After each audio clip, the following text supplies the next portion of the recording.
कि जितने पुण्य हैं इस त्रिभुवन में वो सब आधे हैं। पूर्ण पुण्य यही माना जाता है कि मुझे इसी जन्म में प्रभु से मिलना है। ये बात हृदय में, वाणी में ही नहीं, केवल वाणी में कहने से नहीं बात बनेगी।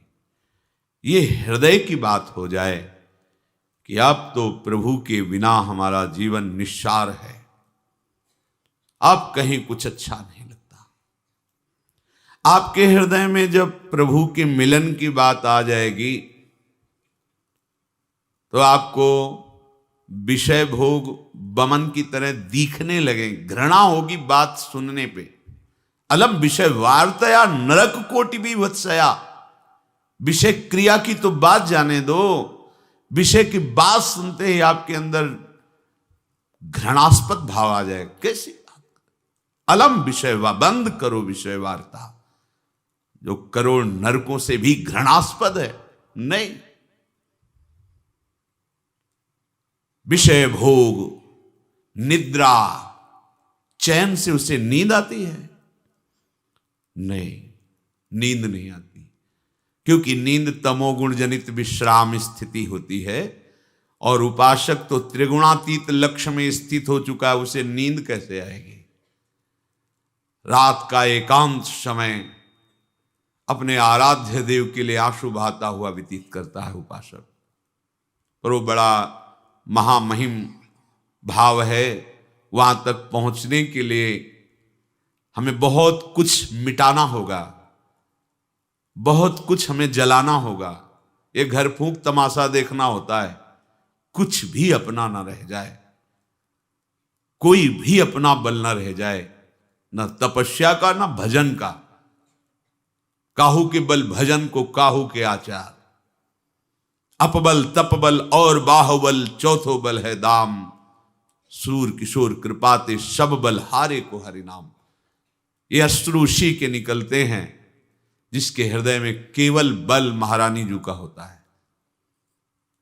मेरे बल श्री वृंदावन रानी। एक एक वृत्ति से भजन होता है, एक एक वृत्ति से। भरोसा लाडली जी के गोरे चरणारविंद का। अब कोई और चिंतन नहीं रहा, तो जिसके चिंतन में जीवन समर्पित किया अब उसके अनुभव के बिना साफ शून्य लगता। कैसे नींद आ जाएगी? हंसी, ये हंसी मजाक कैसे उसको अच्छी लगेगी? उसका हृदय तो अपने प्रीतम के मिलन के लिए व्याकुल हो गया। हंसी मजाक कुछ अच्छा नहीं लगता। ये तो भगवत प्रेम की बात है। पूज्यपाद शिवड़िया बाबा जी महाराज जब स्वरूप बोध के लिए व्याकुल हुए, मुमुक्षुता बढ़ी, लगने लगा जीवन निस्सार है, क्या करूं, कहां जाऊं, किससे पूछूं, कैसे मुझे शरीर रहित स्वरूप का अनुभव हो? अभी तो जब चिंतन होता है तो यही पंचभूतों से रचित शरीर मैं हूं, मेरा है, ऐसा ही भान होता है। स्वरूप का तो अनुभव ही नहीं हो रहा। इतनी व्याकुलता बढ़ी, प्राण त्यागने की स्थिति आ गई। विचार किया शरीर को रख के क्या करेंगे जब बोध नहीं हो रहा। गंगा जी में इस शरीर का विसर्जन कर देते हैं। तैयार हो गए, लौकी का कमंडल था उसे भी फेंक दिया, अचला भी फेंक दिया, कगार से कूदने को उद्यत हुए। उसी समय फिर विवेक ने रोका, क्या इससे आत्मबोध हो जाएगा? फिर निराश हो गए। ऐसे ही मृत्यु दशा आती है प्रेमी उपासक में। जो सात्विक भाव प्रेम विकार है उनमें आखिरी मृत्यु, मरता नहीं है पर व्याकुलता उसकी मृत्यु जैसी होती है। तब भगवत साक्षात्कार होता है। जब जिया ना जाए, जैसे जल में कोई डुबो दे तो हम श्वास के लिए व्याकुल हो जाते हैं, अब न मिली तो प्राण निकल जाएंगे, बस ऐसी स्थिति। अब न मिली प्रियाजू तो प्राण निकल जाएंगे। ये स्थिति, ये किसी क्रियाओं से नहीं होती है, ये संबंध से होती है। संबंध आचार्य कृपा गुरु कृपा से होता है। जो हमारी स्वामिनी हैं, जिनकी हम चरण दासता से युक्त हैं, उनको हमने देखा नहीं, उनसे हमने बात नहीं की, हमारा ये आज का भी दिन चला गया, आज की भी रात्रि चली गई, ऐसी व्याकुलता बढ़ती है। पर ये हमारी पाप प्रवृत्तियां और पाप वासनाएं पूर्व से दबी हुई अंदर एक परत की परत लगी हुई है। जो पाप है उसको नष्ट करना सहज है। बहुत विधान है तीर्थों में, अनुष्ठानों में, कि ऐसे ऐसे पाप नष्ट हो जाते हैं, लेकिन पाप प्रवृत्ति, पाप वासना जड़ से नष्ट हो जाए, ये केवल प्रभु के ही हाथ की बात है। वही कृपा करके नष्ट करते हैं। यहां प्रभु कह रहे, एशाम त्वंत गतम पापम जनानाम पुण्य कर्मणाम ते द्वंद मोह निर्मुक्ता भजन्ते माम दृढ़ व्रताहा। दृढ़ व्रत लेकर के जो मेरा भजन करते हैं वो द्वंद्वों से मुक्त हो जाते हैं, या जो द्वंद्वों से मुक्त हो गए वही दृढ़ता पूर्वक मेरा भजन करते हैं। जो भजन मार्ग में जब चला जाता है तो हमारा हृदय ही हमारे प्रतिकूल होने लगता है, दूसरे की क्या कहे, क्योंकि बहुत जन्मों से ये संसार में राजी रहा है। चार मित्र हों, हंसी मजाक की बातें हों, इंद्रियों के अनुकूल भोग मिलता रहे, शरीर स्वस्थ रहता, जो हम इच्छा करें वो हमें प्राप्त होता, बस यही जीवन का परम लाभ मिलता। यदि ऐसा हो जाता, सबकी इच्छा यही रहती है, हर शरीरधारी की यही इच्छाएं रहती है। उपासक इन्हीं इच्छाओं का मर्दन कर देता है। हमें किसी क्रिया का फल नहीं चाहिए, हमें किसी क्रिया की पूर्णता नहीं चाहिए। ये आगे चलकर समझ में आएगी आपको बात। हमें किसी क्रियाओं से कोई लेना देना नहीं। जब इस शरीर से नहीं तो इस शरीर की क्रियाओं से क्या लेना देना है। पर ये थोड़ा अध्यात्म की ऊंचाई की बात, इसलिए आपको समझ में नहीं आएगी। जब तक देहाभिमान है तब तक वो जिद बनी रहेगी, हमें एक क्रिया करना है, इस क्रिया का ऐसा, और ये क्रिया संपूर्ण हो जानी चाहिए। नहीं, सुख दुखे समान भाव, लाभ हानि समान भाव, पूर्णता अपूर्णता समान भाव, जय पराजय समान भाव, यह हमारा अध्यात्म मार्ग है। दुख सुखे समय कृत्वा लाभा लाभो जया जयऊ। लाभ हो या हानि, पूर्ण हो या पूर्णता, जय हो या पराजय, सुख हो या दुख, हमको इन क्रियाओं से कोई लेना देना नहीं। बस आज्ञा पालन करते हुए समय हम व्यतीत कर रहे हैं। हम क्रिया के फल स्वरूप कुछ नहीं चाहते। शरीर से असत क्रियाएं ना हो इसलिए सत्क्रियाएं हो रही। हम प्रभु के संबंधी हैं, बस उस संबंध का जागरण हो जाए, स्वीकृति हो जाए और संबंधी मिल जाए, यही जीवन का परम लाभ है। हमारे संबंधी हैं प्रिया प्रीतम, श्यामा श्याम। हमारा सिद्ध संबंध है, किसी के करने कराने से नहीं है। हमारा सिद्ध संबंध प्रियालाल से है। बस उसी की स्वीकृति का सारा खेल है।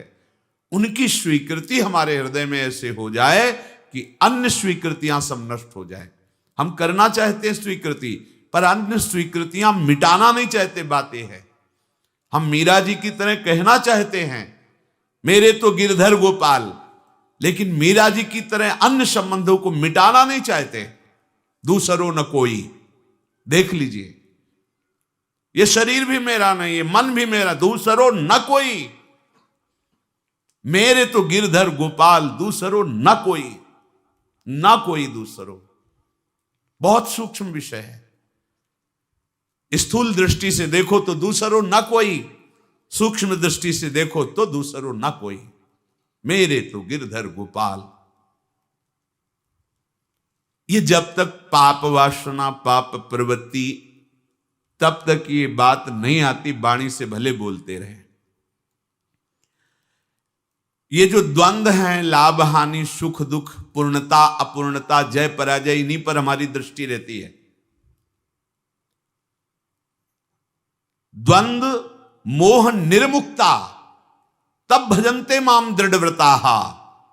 तब दृढ़ व्रत होता है, स्वयं भजन चलता है। जैसे धड़कन चल रही है ऐसे भजन चलता है, फिर भजन करना नहीं पड़ता। ये क्रियापूर्ण, ये क्रियापूर्ण, ये क्रियापूर्ण, हमारी बहिर्मुख वृत्ति रहती। देखो अंदर, ये उपासना की चढ़ाई की बात है। प्रारंभिक में तो गोली डंडा भी बनाता है विद्यार्थी तो शाबाशी दी जाती है, लेकिन पूर्णता की तरफ जब गति, तो फिर उसी को डांटा जाता है। कब तक बनाता रहेगा गोली डंडा, कब तक इतना ही चलता रहेगा? आगे बढ़। आगे बढ़ना, बहिर्मुखता का त्याग करके अंतर्मुख होना। सर्वात्मना न विसृजेत बहिरिंद्रियाणि एकश्चरण राश्चित्त मनन्ते से युंजीत तद्वृतिषु साधुश्चेत प्रसंग। जिनके संग से भगवत प्रसंग का, श्रवणेन्द्रिय में अमृत पान करने का सौभाग्य मिलता, बस केवल उन्हीं महत्पुरुषों का संग। नहीं तो एकश्चरण, अंदर अकेला विचरे। अंदर अकेला अर्थात केवल प्रभु को लेकर चिंतन चलता रहे। हम अकेला विचरने का मतलब शरीर को लेकर समझते हैं। शरीर को ले लिया तो अकेला कहां हुआ, पूरा प्रपंच हो गया, सारा संसार यही है। प्रायः अध्यात्म की सूक्ष्मता को न जानने के कारण साधक शरीर को लेकर ही विचरता रहता है। ध्यान दीजिएगा, 24 घंटे में 1 मिनट भी शरीर का विस्मरण नहीं करते आप। वो नींद में, सुषुप्ति में हो जाए, गाढ़ अवस्था में तो बात अलग है, नहीं हर समय बहिर्मुख वृत्ति से इसी शरीर की क्रिया, शरीर का चिंतन। आराध्य देव की ऐसी स्मृति जिसमें अंतर्मुखता की गाढ़ स्थिति, शरीर का विस्मरण, अब आई है अध्यात्म की रंग वृत्ति। क्योंकि द्वंद्व से मुक्त हुआ, मोह से मुक्त हुआ उपासक निरंतर भगवदाकार वृत्ति रहती है। सभा में बैठा हो या शरीर किसी एकांत गुफा में बैठा हो, कार्यरत हो या क्रिया रहित हो, उससे कोई फर्क नहीं पड़ता। कर्माणि श्रुति बोधितानि नितराम कुर्वन्तु कुर्वन्तु मा गूढ़ाश्चर्य रसास्त्रगादि विषयान गृह्णन्तु मुञ्चन्तु वा। निर्विषय होकर बैठा हो या विषय सेवन कर रहा हो, शास्त्र सम्मत कार्यों में रत हो या क्रिया रहित हो, कोई फर्क नहीं पड़ता। कैर्वा भाव रहस्य पारगमति श्री राधिका प्रेयसः। वो श्री राधा वल्लभ लाल की ऐसी रहस्यमयी प्रीति को प्राप्त हो गया है, इससे कोई फर्क नहीं पड़ता। पर हम बहिर्मुख वृत्ति लिए क्रिया प्रधान शरीर भाव की सारी चेष्टाओं में ही डूबे रहते हैं। आंतरिक जो हमारा संबंधिक भाव है उस तक पहुंच ही नहीं है। जो हमारा भाव देह है वो तो कृपा से प्राप्त होता है। कृपा पात्र अत्यंत बलहीन हो जाता है, कहीं भी अहम का कोई भी स्थान नहीं रह जाता। दैन्यता, सहजता उसका जीवन हो जाता है। तब कृपा से व्यासुवन प्रसाद देह मानसी गढ़े चित, वो चिदानंदात्म स्वरूप भाव देह का प्रादुर्भाव हुआ, अब खत्म हो गया, यहां मुक्त हो गया। अब कोई भी द्वंद्व उसका स्पर्श नहीं कर सकता। लोक परलोक की कोई वासनाओं से स्पर्श नहीं कर सकती। अब दृढ़ व्रतधारी वो महान भजन में स्थित है। भजया धातु सेवायाम अर्थात अपने आराध्य देव की सेवा में पहुंच गया भावदेह से। अब भजन शब्द का सही अर्थ प्रकट हुआ। छिन छिन बिहरत संग, छिन छिन निरखत प्रेम भरी, छिन जस कहत अभंग, यह जो कृपा हरिवंश की। त्रपित न मानत नयन कुंजरंध्र अवलोकितन, यह सुख कहत बनैना। कहां हो, कहां वृत्ति है? बहिर्मुख क्रिया प्रधान वृत्ति का होनी चाहिए। त्रपित न मानत नयन कुंजरंध्र अवलोकितन, यह सुख कहत बनैना, यह जो कृपा हरिवंश की। हमारी एक एक वृत्ति चिदानंद होकर श्री जी में लगे। अभी तो त्रिगुण के अंतर्गत ही हम पिट रहे हैं। त्रिगुणातीत स्थिति, उपासना के चरम अवस्था के भाव तक पहुंचने के लिए हमें क्रम बाय क्रम आगे बढ़ना होगा। हम जहां हैं वो टिकाऊ स्थिति नहीं है। अगर उसी में संतोष कर लिया तो आगे नहीं बढ़ पाएंगे। जब तक प्रियाजू के चरणों में पहुंचकर श्री चरणों में माथा न रख दे तब तक विश्राम नहीं। ये अंदर बैठा लीजिए। जब तक हमें श्री चरण का स्पर्श न दिखाई दे तब तक हमें चैन नहीं। हमें स्पर्श होना चाहिए। व्याकुलता बढ़ाओ, बहिर्मुखता छोड़ो,